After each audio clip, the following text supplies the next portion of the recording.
Hello, if you are new here, you are welcome, and if you are already a subscriber, thank you for following. I read a book by Sunday Adelaja titled Poverty Mindset versus Abundance Mindset, and I thought it wise to share with you some aspects. In this book called Poverty Mindset versus Abundance Mindset, Sunday Adelaja lists out 4 ways to help you spend wisely. So today I'll be sharing with you these 4 ways that will help you spend wisely. Before that, you need to know the 3 kinds of education. We have academic education, professional education, and financial education.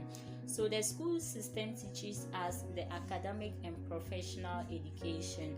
With the financial education, you need to do it by yourself. That is self-education. If your goal is financial freedom, you need to learn this education by yourself. So you need to educate yourself. And this book, Poverty Mindset versus Abundance Mindset, will help you do that. So if financial freedom is your goal, keep watching this video. So the first one is set a spending limit. The second one is sleep on it. The third one is list out the pros and cons. And the fourth one is keep your savings goals in mind. So these are the 5 ways to spend wisely. So with the first one, that is setting a spending limit, you need to take that into consideration. Have a plan for spending, have priorities.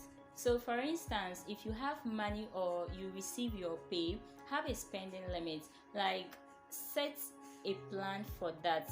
What and what do you want to buy with the money? So for instance, if you've decided that you are going to spend 40 cedi on a shirt and you go to buy the shirt and the shirt is 60 cedi, you need to discipline yourself and leave it for another day, because if you buy that shirt, you are spending out of your limit. Some of us, we don't have spending limits, so we just spend anyhow. We even buy things on credit before we get money. So before the money is in, you are already using it to pay debt.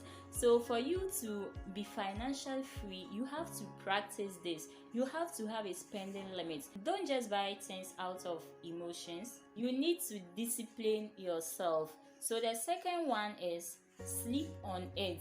Sometimes you realize that you buy things out of emotions. So for instance, you didn't plan that you are going to buy a shoe or a shirt, but you go to the market and if you feel like buying something, you just see the shirt or shoe and let's go and buy the shoe. So you come home and realize that it's something you don't need, but you've bought it already, so you will regret. Remember that money is not emotional. So the things you've not planned to buy, sleep on them.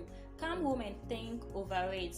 You get to realize that it's something you don't need. You save yourself from spending unnecessary. So it's important to always sleep on things you've not planned for. So with the third point, that is list out the pros and the cons. You need to consider that when you think of buying things emotional, for instance, you have a phone, it's working all right, there's nothing wrong with the phone, then you just feel like, oh, this new phone is out, I want that phone. Consider the pros and cons. What are the advantages and disadvantages? A man bought 4 televisions for his 4 rooms. At the end, he was watching only 1 television. Sometimes, like, he barely watched televisions. You realize that in this example, the disadvantages are more than the advantages. So before you spend, ask yourself, what are the advantages and what are the disadvantages before buying that thing. So the 5th one is keep your savings goals in mind. For you to be financially free, you need to keep your saving goals in mind. When you have money, when you get money somewhere or you receive your salary, your savings, you don't need to forget about it.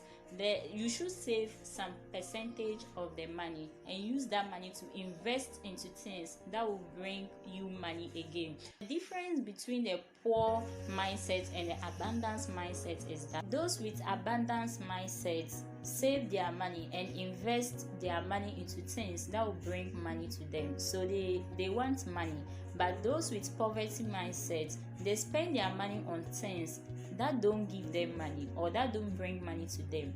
You need to take your savings seriously. I recommend Poverty Mindset versus Abundance Mindset. This book will really help you a lot if you want financial freedom. You have to get a copy for yourself. Thank you for watching, and don't forget to share this video to your friends, to someone you think this video can help.